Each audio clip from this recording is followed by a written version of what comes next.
نحمده ونصلي على رسوله الكريم اما بعد اعوذ باللہ من الشیطان الرجیم بسم اللہ الرحمن الرحیم۔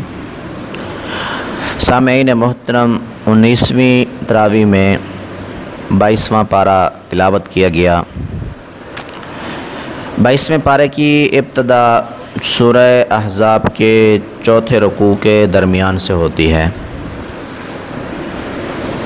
اللہ جل جلالہ نے سورہ احزاب کے اندر غزوہ احزاب کے حالات و واقعات کو تفصیل سے ذکر کیا، مسلمانوں کی خستہ حالت کو بھی بیان کیا، پھر اللہ کی نصرت اور تائید نے کس طرح ان کا ساتھ دیا اللہ نے اس کو بیان کیا۔ پھر عفت اور پاک دامنی کے مسائل ذکر کیے، آپ صلی اللہ علیہ وسلم کی ازواج مطہرات کے خصوصی احکامات کو ذکر کیا گیا۔ تو آیت نمبر 32 تا 34 اللہ جل جلالہ نے جو مضمون یہاں بیان کیا ہے اس کا حاصل یہ ہے کہ اللہ تعالیٰ کو اس دنیا میں عفت اور پاک دامنی مومنوں سے بہت پسند ہے، اس کے مقابلے میں بے حیائی اور برائی سے سخت نفرت ہے۔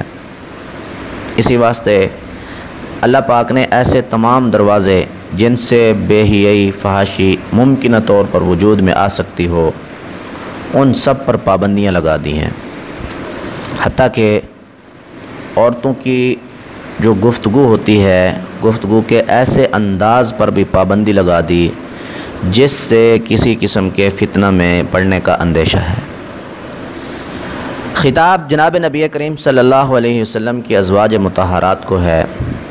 ویسے تو سب مومنہ عورتوں سے پاک دامنی مطلوب ہے، لیکن ازواج مطہرات سے بطور خاص، کیونکہ ان کی نسبت اللہ کے نبی کے ساتھ ہے، اس لیے خطاب فرمایا کہ اے نبی کی بیویوں، تم عام عورتوں کی طرح نہیں ہو، تمہیں اللہ سے ڈرتے رہنا چاہیے، جب بات کرو تو پست آواز سے بات نہ کرو بلکہ صاف سیدھی بات کرو، اپنے گھروں میں سکون سے ٹک کر بیٹھی رہو، جاہلیت کی طرح کے زیب و زینت نہ اختیار کرو۔ اللہ تعالیٰ تمہیں پاک کرنا چاہتا ہے، لہٰذا تم گھروں میں رہ کر اللہ کی یاد کرتی رہو۔ آگے آیت نمبر 40 میں فرمایا کہ کسی مومن مرد یا عورت کو یہ حق حاصل نہیں کہ جب اللہ اور اس کا رسول کسی معاملے کا فیصلہ کر دے تو پھر اسے اپنے اس معاملے میں خود سے فیصلہ کرنے کا کوئی اختیار ہو۔ اصل میں ہوا یہ، حضور صلی اللہ علیہ وسلم کی پھوپھی زاد حضرت زینب رضی اللہ تعالی عنہا، جو امیمہ بنت عبد المطلب کی بیٹی اور قریش کے اعلیٰ خاندان سے تھیں، حضرت صلی اللہ علیہ وسلم نے چاہا کہ ان کا نکاح زید بن حارثہ سے کر دیں۔ زید بن حارثہ رضی اللہ تعالی عنہ اصلاً ایک شریف النفس عرب تھے، مگر لڑکپن میں کسی ظالم نے انہیں اغوا کر کے مکہ میں لا کر غلام زہر کیا اور پھر انہیں بیچ دیا آگے۔ حضرت خدیجہ رضی اللہ تعالی عنہ نے انہیں خرید کر حضور صلی اللہ علیہ وسلم کو گفٹ کر دیا۔ جب یہ کچھ بڑے اور سمجھدار ہوئے تو ان کے ورثاء کو ان کے بارے میں علم ہوا تو یہ حضور صلی اللہ علیہ وسلم کی خدمت میں حاضر ہوئے اور آ کر عرض کیا کہ آپ جتنے مرضی چاہیں پیسے لے لیں، زید ہمیں واپس کر دیں۔ حضور صلی اللہ علیہ وسلم نے فرمایا کہ بھائی تمہارے پیسوں کی ہمیں ضرورت نہیں ہے، یہ زید ہے، اگر آپ کے پاس جانا چاہے تو یہ اس کی مرضی ہے، ہم نہیں روکیں گے اس کو، لیکن اگر یہ ہمارے پاس رہنا پسند کرے گا تو ہم زید کو نہیں جانے دیں گے۔ تو جب زید رضی اللہ تعالی عنہ سے پوچھا گیا تو انہوں نے کہا کہ میں اللہ کے نبی کے پاس رہنا پسند کرتا ہوں، انہوں نے مجھے ماں باپ کا پیار دیا ہے۔ بہرحال حضور صلی اللہ علیہ وسلم نے حضرت زینب کا نکاح جب حضرت زید سے کرنا چاہا تو حضرت زینب کی خاندانی حیثیت چونکہ بہت بلند تھی اور زید رضی اللہ تعالیٰ عنہ بظاہر غلامی کا داغ اٹھا کر آزاد ہوئے تھے، اس لیے حضرت زینب اور ان کے بھائی کی مرضی زید سے نکاح کرنے کی نہ تھی، لیکن اللہ اور اس کے رسول کو یہ منظور تھا کہ اس طرح کی موہوم تفریعات اور امتیازات نکاح کے راستہ میں رکاوٹ نہ ہوا کریں آئندہ۔ اس لیے آپ صلی اللہ علیہ وسلم نے حضرت زینب اور ان کے بھائی پر زور دیا کہ وہ اس نکاح کو قبول کر لیں۔ تب اس وقت یہ آیت اتری جس کا مفہوم ابھی بیان ہوا۔ تو ان لوگوں نے اپنی مرضی کو اللہ اور رسول کی مرضی پر قربان کر دیا، اور زینب رضی اللہ تعالی عنہ کا نکاح حضرت زید بن حارثہ رضی اللہ تعالی عنہ سے ہو گیا۔ لیکن بعد میں پھر ان کے آپس میں مزاج نہ ملنے کی وجہ سے بصورت طلاق جدائی ہو گئی، اور حضرت زینب رضی اللہ تعالی عنہ پھر حضور صلی اللہ علیہ وسلم کے نکاح میں آ گئیں، اور ام المؤمنین کا ان کو اعزاز ملا۔ حضور صلی اللہ علیہ وسلم کے ساتھ ان کے نکاح کرانے میں بھی اللہ جل شانہ کی طرف سے ایک بڑی حکمت تھی، جس کی تفصیل کا ابھی موقع نہیں۔ تو بہرحال فرمایا کہ جب اللہ اور اس کا رسول کسی مومن مرد یا عورت کے بارے میں فیصلہ کر دے تو پھر مومن مرد اور عورت کا اختیار ختم ہو جاتا ہے۔ اسی کو بیان کیا یہاں پہ۔ آگے آیت نمبر 55 اور 56 میں فرمایا کہ نبی اکرم صلی اللہ علیہ وسلم کے تم پر بہت بڑے احسانات ہیں، اور ان احسانات میں سے ایک احسان عظیم یہ ہے کہ اس نے جہالت اور گمراہی سے نکال کر تمہیں ہدایت اور روشنی کا راستہ دکھایا، لہذا تمہارا حق ہے ان کا حق ہے تمہارے اوپر کہ تم دن رات ان کے حق میں دعا کرو اور درود بھیجو ان کی ذات پر۔ اور فرمایا کہ یہ کام صرف تم نے نہیں کرنا یا تم نہیں کرتے، اللہ کے فرشتے بھی ان پر درود بھیجتے ہیں، اور ان کی نافرمانی سے اور ان کو تکلیف پہنچانے سے خوف خدا کرو۔ فرمایا کہ جو لوگ اللہ اور اس کے رسول کی نافرمانی کر کے انہیں تکلیف پہنچاتے ہیں ان کے لیے دنیا آخرت میں رسوا کن عذاب ہے۔ آیت نمبر 59 میں پردے کا حکم ہے کہ اے نبی اپنی بیویوں، بیٹیوں اور مومن عورتوں سے کہہ دو کہ اپنے اوپر چادروں کا ایک حصہ لٹکا لیا کریں تاکہ ان سے کوئی بدبخت چھیڑ چھاڑ نہ کرے، ان کی عزت سے نہ کھیلے۔ آگے سورہ سبا شروع ہوتی ہے۔ سورہ سبا میں توحید، قیامت، ان دونوں چیزوں کا ذکر اور ان کا اثبات دلائل کے ساتھ، اس کے ساتھ ساتھ اللہ کی قدرت کے بعض دلائل کا بیان، قرآن کے حق ہونے کا ذکر، داؤد علیہ السلام اور سلیمان علیہ السلام کا ذکر، اور پھر قوم سبا کے کفار کا ذکر، اسی طرح آپ صلی اللہ علیہ وسلم کی رسالت کا اثبات، کفار کے کفر کے بارے میں حضور صلی اللہ علیہ وسلم کو تسلی دی گئی۔ تو آیت نمبر 7 تا آیت نمبر 9 کفار کو سب سے زیادہ تعجب اس نظریہ پر ہوتا کہ مرنے کے بعد دوبارہ زندہ ہونا ہے، تو اس لیے حضور صلی اللہ علیہ وسلم کو وہ تنقید کا نشانہ بنایا کرتے تھے، مذاق اڑایا کرتے تھے۔ قرآن حکیم نے کہا کہ اللہ کے یہ باغی کہتے ہیں کہ یہ اللہ کا نبی یہ کہتا ہے کہ جب تمہارا جسم ذرہ ذرہ ہو کر منتشر ہو چکا ہوگا تو تم نئے سرے سے پیدا کیے جاؤ گے۔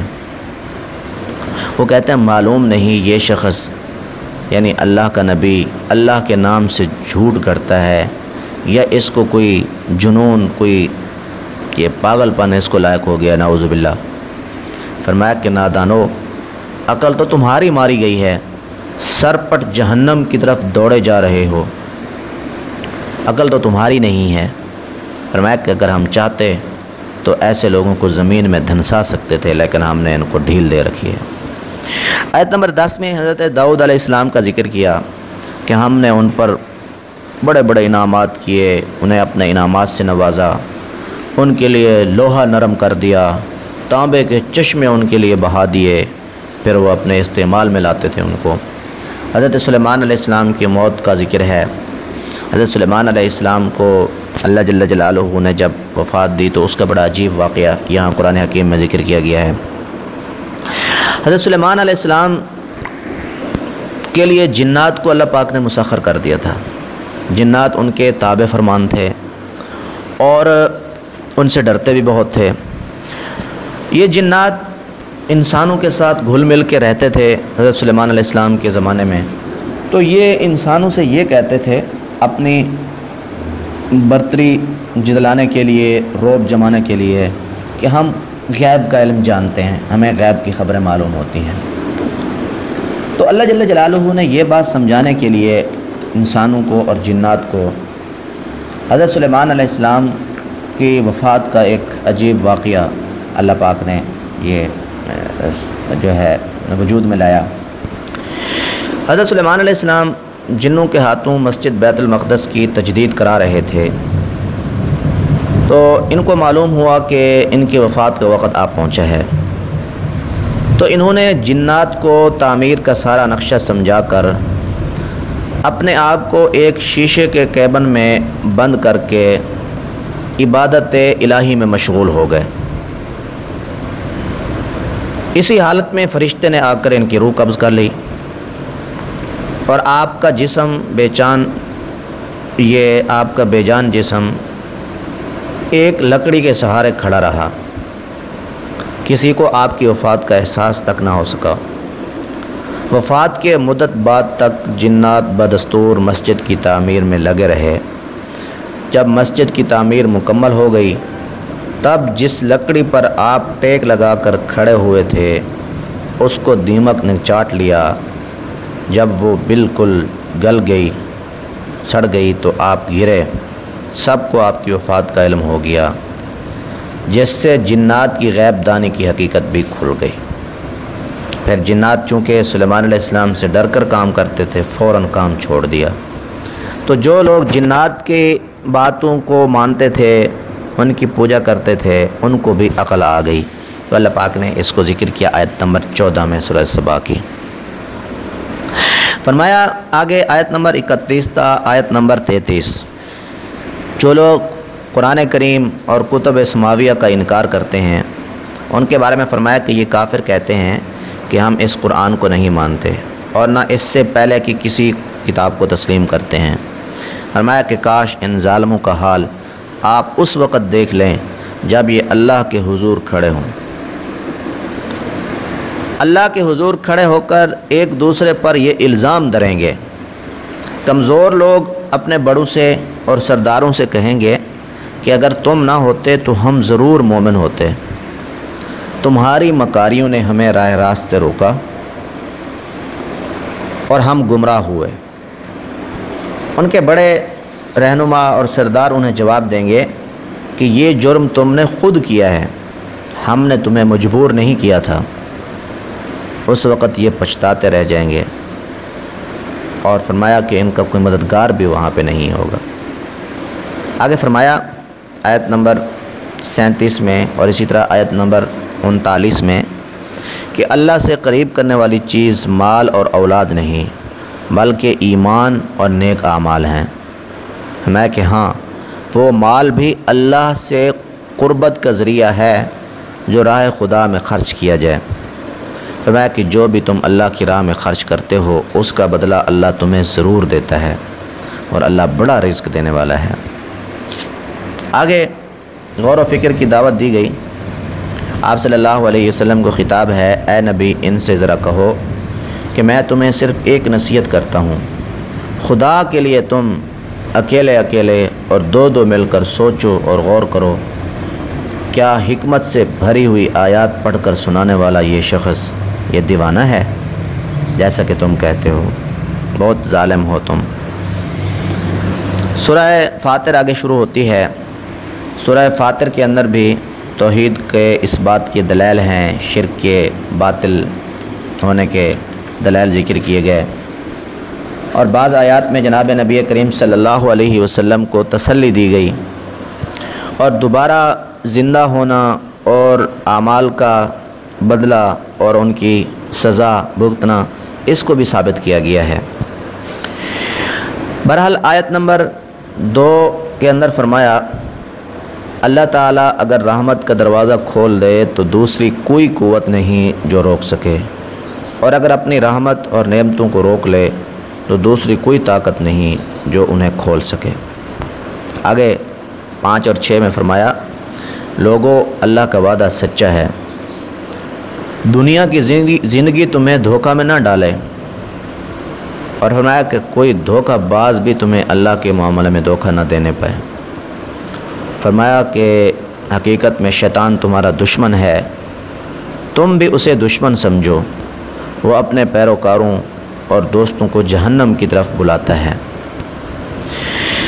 آیت نمبر 15 تا 22 انسانیت کو خطاب فرمایا کہ لوگوں تم اللہ کے محتاج ہو، اور اللہ کسی کا محتاج نہیں، وہ بے نیاز ہے، اگر وہ چاہے تو تمہیں مٹا کر دوسروں کو لے آئے، اس کی طاقت کا تمہیں اندازہ نہیں، یہ کام اس کے لیے کوئی مشکل نہیں ہے۔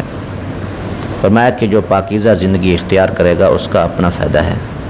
پھر آگے مثال دے کر سمجھایا کہ دیکھو اندھا اور آنکھوں والا برابر نہیں ہو سکتے، روشنی اور تاریکی برابر نہیں ہو سکتی، ٹھنڈی چھاؤں اور دھوپ کی تپش برابر نہیں، زندہ اور مردہ برابر نہیں ہو سکتے، تو ایمان اور کفر کیسے برابر ہو سکتا ہے؟ فرمایا کہ اللہ جسے چاہتا ہے سنوارتا ہے، تو یہ اللہ کی قدرت کی نشانیاں ہیں۔ آگے اللہ پاک نے اپنی کچھ نشانیوں کو گنوایا ہے انسانوں سے کہ اللہ تعالیٰ نے مختلف رنگ کے پھل پیدا کیے، انسانوں اور جانوروں کے رنگ بھی مختلف پیدا کیے، یہ سب ایک عظیم الشان حکیمانہ منصوبے کا نتیجہ ہے۔ اور فرمایا کہ اللہ کی نافرمانی سے خوف تو وہی کھاتے ہیں جن کے پاس علم ہوگا، اور جو اپنے خالق کو پہچانتے ہوں گے، اور خالق کی پہچان خالق کی پیدا کردہ نشانیوں سے اور اس کی قدرت سے ہوتی ہے۔ اور آگے فرمایا دنیا کی ہر چیز اپنی پیدائش اور بقا کے لیے ہر لمحہ اللہ کی محتاج ہے۔ فرمایا کہ شیطان تو تمہیں جھوٹے وعدہ دلاتا ہے اور تمہیں جھوٹے بھروسے دلاتا رہتا ہے، اور فرمایا اللہ کا یہ قانون ہر قوم کے لیے رہا ہے کہ جو قوم اپنے نبی کو جھٹلاتی ہے وہ تباہ کر کے رکھ دی جاتی ہے، لیکن اللہ فوراً گرفت نہیں کرتا بلکہ ایک وقت مقررہ تک مہلت دیتا ہے، باز نہ آئے تو اچانک اللہ ان کو پکڑ لیتا ہے۔ اس مضمون کو آیت نمبر 40، 41 اور اسی طرح 43 تا 45 ذکر فرمایا۔ اللہ جل جلالہ ہم سب کو اپنے دین پر چلنے کی توفیق عطا فرمائے اور ہمیں فکر آخرت نصیب فرمائے۔ وآخر دعوانا ان الحمد للہ رب العالمین۔